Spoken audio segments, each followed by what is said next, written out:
Welcome to The Explainer. Today, we are unpacking a seriously viral piece of source material titled, "Do Not Walk Away from Your River Now." This text has resonated incredibly deeply with people all over, and we're going to impartially explore the really vivid metaphors and spiritual themes it uses to tackle modern burnout. Now, whether you look at this through a theological lens or just as a psychological deep dive into stress and peace, the allegories used here are absolutely fascinating. So, let's jump right in. Right off the bat, the text hooks us by confronting this pervasive, heavy sense of exhaustion we all know too well. It hits us with this line: "You have been living as though stillness is a luxury you cannot afford." I mean, wow, that speaks so directly to our modern condition, right?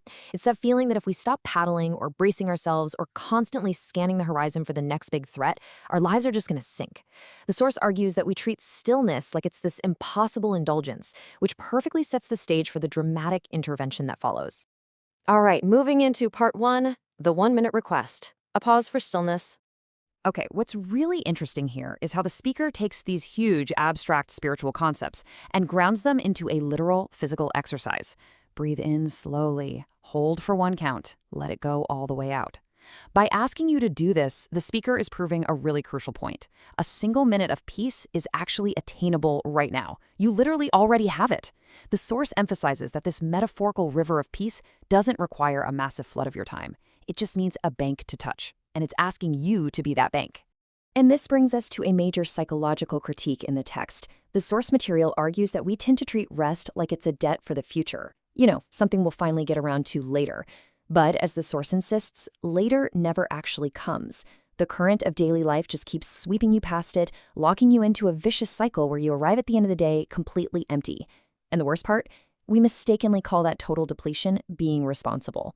Which leads us to part 2, the river and wilderness and navigating dry seasons. The source relies heavily on 2 completely distinct environments to map out this journey. First, we have the wilderness. This is described as a place of dryness, a purely temporary location where you might feel completely forgotten, but it's where your character is forged. Now, in stark contrast, you have the river, which represents this constant, unending flow of divine strength and peace. The speaker argues that we often start believing the dryness of the wilderness is our permanent reality, completely unaware of the underground river that is already shifting our circumstances beneath the surface. Now you might be wondering, and it's a totally logical dilemma, if this incredible river of divine provision is constantly flowing, why on earth am I currently stuck out here in the desert? It's a completely natural reaction to this kind of spiritual reassurance. And thankfully, the source material doesn't shy away from answering it. The speaker tackles this by totally reframing the wilderness. It's not framed as a punishment at all. It's not a sign of abandonment. Instead, the source argues that it is exactly in the dry season that the deeper parts of your character are forged. The parts in easy season could simply never reach. It's an essential, purposeful place where you learn to lean your full weight on a higher power, rather than just relying on your own limited strength. And that leads to an incredibly empowering distinction. The text strongly insists that lack is your location. It is absolutely not your identity. Temporary struggles, this intense dryness, are just a stretch of the road. The speaker warns us not to let a difficult spot on the map convince us that it's the entire map. You have to stop internalizing a temporary location as who you fundamentally are. Let's dive into part 3, dropping your heavy loads and actually releasing that weight. The source gets very specific about the heavy loads we're all carrying around.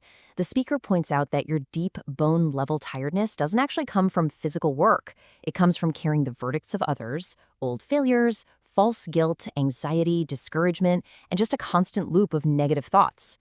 The text explicitly asks you to take all of these external opinions and internal anxieties and set them down on the riverbank permanently. Just drop them. The text then makes a massive theological assertion regarding our old mistakes. You are firmly refused the right to reopen a history that's already been resolved. The source insists. You do not get to keep paying a debt that was closed with another's life. According to the text, your own mind simply does not have the authority to reopen this closed chapter. Let that sink in for a second. And to counter the intense isolation that usually comes with carrying all those burdens through the wilderness, the text offers a really powerful reassurance: 24-hour companionship. It states that this divine presence's ear is turned towards you around the clock. It asserts that this presence is closer than the very air you breathe, practically guaranteeing that you are never actually walking that riverbank alone. So, what's next? Let's check out part 4, the promise of renewal, stepping into the current. The source material radically redefines what peace actually is here. It totally moves away from the idea of situational happiness, which it brilliantly likens to a puddle that just evaporates the second the heat of hardship arrives.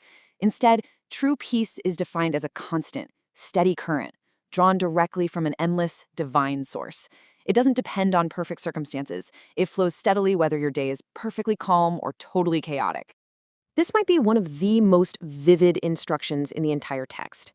The source explicitly tells us, do not place a comma where a period has already been placed. The chapter of pain is finished. Do not reread it. The speaker is urging you to stop continually reliving completed hardships as if they're still being written. The big promise here is that a completely new chapter of hope and wisdom is starting for you right now. But when this promised renewal arrives, it actually comes with some pretty strict instructions. The source warns against turning your blessing into a trumpet out in the street just to draw envy. Instead, it's meant to quietly support your family and help others with discretion. Wisdom, the text argues, multiplies when it's handled quietly, whereas boasting, well, that just draws destructive attention. The ultimate message of this whole piece is captured perfectly in this one metaphor. A river that stops moving becomes a swamp.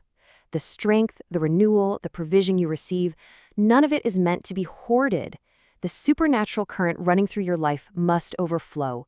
It has to be shared with other thirsty lives. Otherwise, just like water that stops flowing, it gets stagnant. You are meant to be a channel, not a container. And we're going to wrap up our explainer today with this final, really provocative thought from the source material. After all the promises of strength, healing, and overflowing rivers, it all loops right back to that initial, incredibly small request. Will you fiercely protect your moments of stillness in a chaotic world? Will you carve out that one unhurried minute, completely refusing to trade it for more noise and distraction, so that this current can finally reach your thirsty ground? It's definitely a question worth asking yourself today.